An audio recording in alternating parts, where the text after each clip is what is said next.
안녕하세요. 참 추운 주말 아침입니다. 기온이 많이 내려갔고 이제는 좀 손이 시려울 정도로 기온이 많이 내려가서 닭귀들이, 특히 식물들이 이제는 월동하기가 쉽지 않은 계절이 되었다라는 말씀을 드리고 싶습니다. 전반적인 제 영상이 이 닭귀 전체적인 그런 이야기를 많이 해드렸기 때문에 이제는 조금 개별 품종 위주로 좀 소개해 드릴까 합니다. 특히 겨울에 식물이 겨울에 자라기가 쉽지 않죠. 거실처럼 20도가 넘어가는 그런 온도를 유지한다 그러면 닭귀들이나 아니면 식물들이 자라기에는 참 좋습니다. 그러나 햇살이 부족하기 때문에 아마 웃자람이 보이거나 잎과 잎 사이가 또 벌어지는, 아니면 또 환기가 되지 않아서 잎이 떨어지는, 잎에 변이가 오는 그런 현상들을 많이 보게 될 겁니다. 그래서 많은 분들이 겨울에는 참 식물 키우기 어렵다라고 생각하는 분들이 많을 겁니다. 그래서 오늘은 겨울에 그나마 예쁜 얼굴을 만들 수 있고 예쁜 색감을 보여주는 그런 다육이 몇 가지를 소개해 드릴까 합니다. 제가 주로 소개해 드리는 다육이들 같은 경우는 반복적인 다육이들이 많습니다. 그만큼 무던하고, 그만큼 키우기가 쉽고, 그리고 까칠하지 않고, 그리고 가격이 그렇게 높지 않고, 그리고 시간이 지나면서 예쁜 모습을 오랫동안 볼 수 있는 닭귀들이기 때문에 항상 제가 소개해 드리는 거니까, 닭귀를 처음 시작하거나 식물에 관심이 있거나, 아니면 겨울에 나는 식물이 참 좋은데 예쁜 색을 보고 싶어 라고 하시는 분들 같은 경우는 한번 관심을 가져보는 것도 좋을 것 같습니다. 그 첫 번째 닭귀는 라우린제입니다. 이 라우린제 같은 경우는 겨울에도 아주 잘 자라는 그런 품종 중에 하나죠. 그리고 서서히 10월부터 깨기 시작해서 또 이렇게 성장을 하고 있는 모습을 볼 수 있습니다. 아주 오랫동안 키울 수 있는 품종이고요. 자구가 잘 나오지 않기 때문에 좀 키우는 데 있어서 약간 지루하다 라는 느낌을 받을 수 있는 그런 다육이지만, 오래 키울수록 아주 멋진 연꽃 모양처럼 변신을 해주는 그런 다육이라고 할 수 있습니다.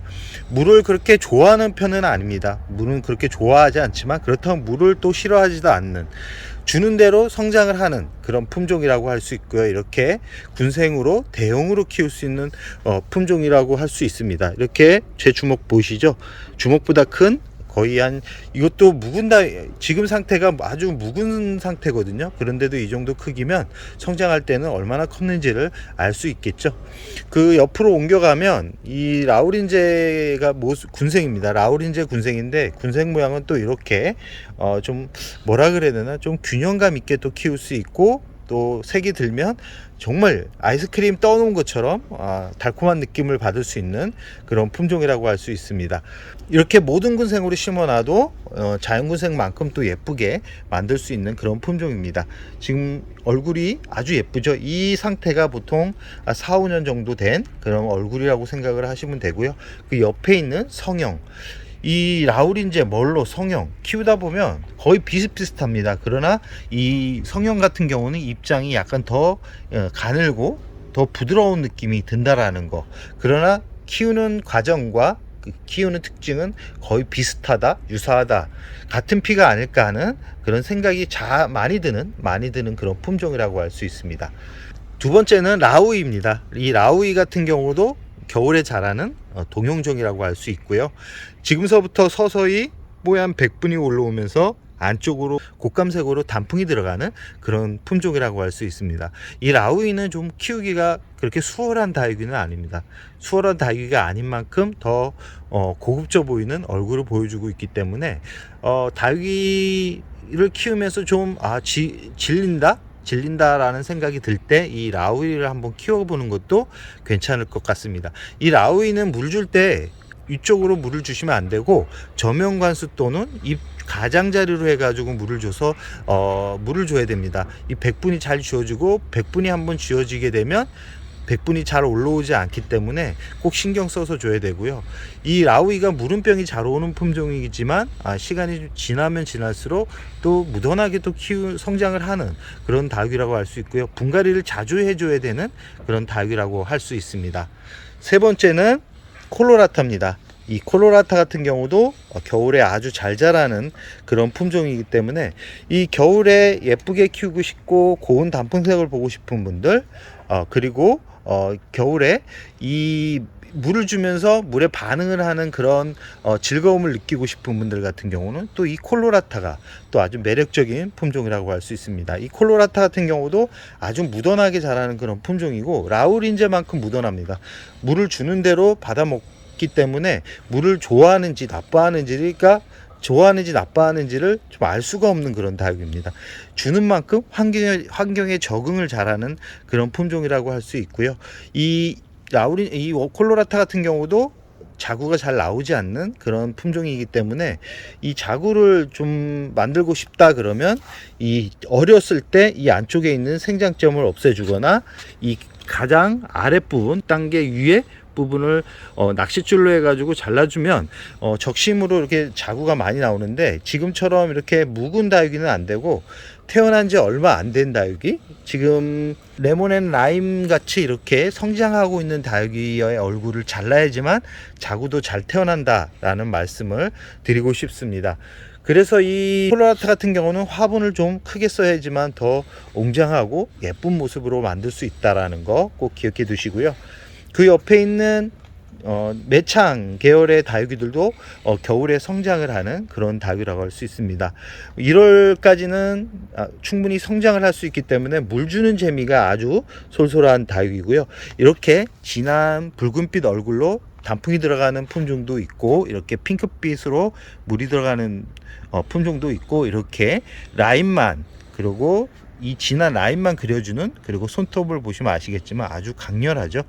이 매우개창을 좋아하시는 분들도 많은데 지금부터 성장을 시켜야 풍성한 모습을 볼 수 있고요. 이 매우개창 같은 경우는 뿌리가 아주 중요합니다. 다른 다육이도 뿌리가 중요하지만 이 매우개창도 뿌리가 튼튼해야 더 건강하게 자구도 많이 내준다 라는 말씀을 드리고 싶습니다. 매우개창은 물 줄 때는 저면관수로 물을 주는 게 좋은데 너무 추울 때는 저면관수를 하지 않는 게 좋다라는 말씀을 드리고 싶고요. 이 자구가 많이 나오는 계절입니다. 자구가 많이 나오는 계절은 이 자구를 키우다 보면 이 모주가 힘들어하기 때문에 봄에는 다 잘라주는 게 좋은데 지금 이 친구의 아들입니다. 보면 잘라준 지 꽤 됐는데도 뿌리가 나오지 않고 있죠. 흙에 심어 놓으면 뿌리가 더 빨리 나올 수는 있지만 이 줄기가 물을 가능성이 있기 때문에 이 상태로 두고 뿌리를 받아서 심어 주는 게 더 좋다라는 말씀을 드리고 싶습니다. 이렇듯 저 뒤에 있는 도감마리아도 보시면 이 물을 끌어올리고 있는 모습을 볼 수 있죠. 이렇게 매우개창 같은 경우도 겨울에 키우기가 아주 좋은 그런 품종이라고 할 수 있고요. 그리고 레티지아 같은 경우는 제가 자주 소개해드리는 그런 다육이기 때문에 아실 겁니다. 아마 레티지아를 안 키워본 분들은 없을 겁니다. 계절에 반응을 빨리 하기도 하지만 물을 줘도 붉은색 단풍을 볼 수 있는 몇 안 되는 그런 품종이라고 할 수 있습니다. 공중뿌리가 많이 나긴 하지만 공중뿌리가 크게 문제가 되는 것은 아니기 때문에 공중뿌리가 난다고 너무 걱정 안 하셔도 됩니다. 공중뿌리는 제거를 해주고 물을 주게 되면 이렇게 물의 반응을 아주 단단한 얼굴을 볼 수 있고요. 진한 붉은색 단풍을 겨울 내내 볼 수 있는 그런 품종이라고 할 수 있습니다. 그 다음에 소개해드리고 싶은 다육이는 팔천대철화입니다. 이 팔천대철화 같은 경우는 아주 대형으로 자라는 다육이기도 하지만 소형으로 키우면 지금 얼굴 빛감 보이시나요? 이 붉은색 빛감이 완전 붉은색이 아니라 완전 핑크랑 붉은 중간이라 그래야 되나요? 아주 강렬하면서 고급져 보이는 색감을 볼 수 있는, 그러나 잎이 그렇게 매력적으로 다가오지 않죠. 그렇지만 일반 군생 같은 경우는 이 철화보다도 그나마 더 철화보다는 예쁘다라는 거, 그리고 성장이 아주 빠르고 키우기 아주 쉽습니다. 그냥 분갈이만 해주고 물만 주면 자리 잘 잡는데, 다른 품종들 같은 경우는 몸살도 자주 하는데 이 팔천대철화 같은 경우는 전혀 그런 면에 없이 오랫동안 키울 수 있다. 지금 분갈이만 해준 상태에서 대략 지금 모습을 보이고 있는 팔천대는 5년 정도를 키웠으니까 나무처럼 키우고 있는 거죠. 지금 보면 줄기를 보시면 아시겠지만 목질화가 완전하게 끝난 모습을 이렇게 볼 수 있습니다. 그 다음에 보여드리고 싶은 다육이는 누다입니다. 누다 같은 경우도 이렇게 젤리 모양으로 참 예쁜 그런 얼굴을 보여주는 다육인데, 생각외로 지금 모습의 누다를 봐서 그런지 모르겠지만 잘 선택을 하지 않는 것 같습니다. 그러나 시간이 지나면서 이렇게 멋진 아름다운 수영을 만들어 가면서 성장을 하기 때문에 한번 관심을 가져보는 것도 좋습니다. 그 다음에 애성입니다. 애성 같은 경우는 가격이 아주 착한 다육이고, 시간이 지나면서 이렇게 핑크빛 얼굴을 보여주면서 성장을 하는 아주 멋진 다육인데, 생각외로 또 애성도 많이 구입을 하지 않는 것 같습니다. 자구를 또 많이 내어주는 그런 품종이기 때문에 이 번식의 재미를 느끼고 싶은 분들 같은 경우는 이 애성도 한번 관심을 가져보시기 바랍니다. 애성 참 예쁜 품종입니다. 그러나 줄기가 이렇게 늘어지는 모습이 싫어가지고 좀 지저분해진다 그런 느낌 때문에 많은 분들이 또 선택을 하지 않는데, 이 번식의 또 즐거움, 자구가 많이 태어나고 아무데나 툭 던져놔도 뿌리가 잘 내리는 그런 다육이기 때문에 한번 이 애성도 관심을 가져보는 것도 좋을 것 같습니다. 마지막으로 소개해드린 다육이는 미니 당인입니다. 겨울에 참 예쁘게 성장을 하는 그런 다육인데, 생각외로 키우기 어려운 다육이 중에 하나이기 때문에 많은 분들이 또 관심은 있지만 키우기를 선뜻 키우는 게 부담스러운 그런 다육이라고 할 수 있고요. 크리스마스 선물로도 아주 좋을 것 같습니다. 얼굴 모양이 하트 모양이거든요. 하트한데 하트 모양인데, 이런 예쁜 화분에 심어서 선물 주면 받는 분들도 아주 기분 좋을 것 같은데, 이 미니 당인 같은 경우는 정말 뿌리 정리를 할 때 조심하셔야 됩니다. 몸살을 아주 잘하는 그런 품종이고요. 이 백분이 많기 때문에 물이 묻으면 곰팡이가 또 잘 생기는 그런 품종이기 때문에 항상 물을 줄 때는 줄기 주변으로 주거나 아니면 저면관수로 줘야 되고, 이 미니당인 같은 경우는 살균제를 3, 6, 9 이렇게 3번 정도는 쳐줘야 곰팡이병으로부터 좀 보호를 할 수 있다라는 말씀을 드리고 싶습니다. 오늘은 전체적으로 겨울에 성장하는 다육이 몇 가지를 소개해 드렸습니다. 기온이 많이 내려가고 있습니다. 이 변종 바이러스가 또 유행하고 있다 그러니까 건강관리 유의하시기 바랍니다. 그럼 오늘의 영상을 여기서 마무리할까 합니다.